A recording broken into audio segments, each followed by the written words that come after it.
ব্যাটারিতে যেটা electricity store করে যায় সেটা ডিসি, আর আমাদের হাউসহোল্ড সাপ্লাইতে প্লাগ পয়েন্টে যে ইলেকট্রিসিটি থাকে সেটা হচ্ছে এসি।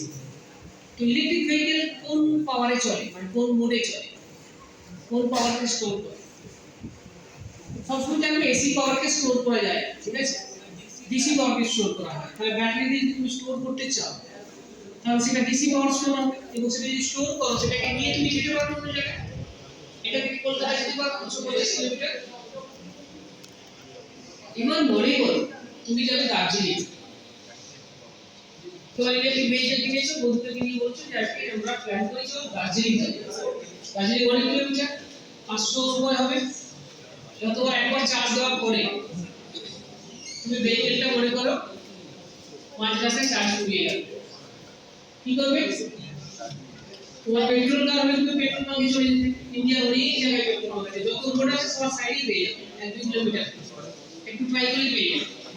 ব্যাটারি তুমি ওয়ার্কিং এ গিয়ে তুমি কিছুটা ট্যাঙ্কি করে নিয়েও আসতে পারো যদি একদম অবজার্ভ না করো। এখন তো মানে 15 কিলোমিটার 20 কিলোমিটার আগেই তোমাকে ড্যাশবোর্ডে বলে দেবে যে পেট্রোল লো ফুয়েল স্টেট, তুমি সেইভাবে প্ল্যান করে নেবে। কিন্তু ব্যাটারি চার্জিং এর সময় তোমার তো চার্জিং স্টেশনে থাকতে হবে, একটা প্লাগ পয়েন্ট থাকতে হবে যেখানে তুমি চার্জটা নেবে। যদি না থাকে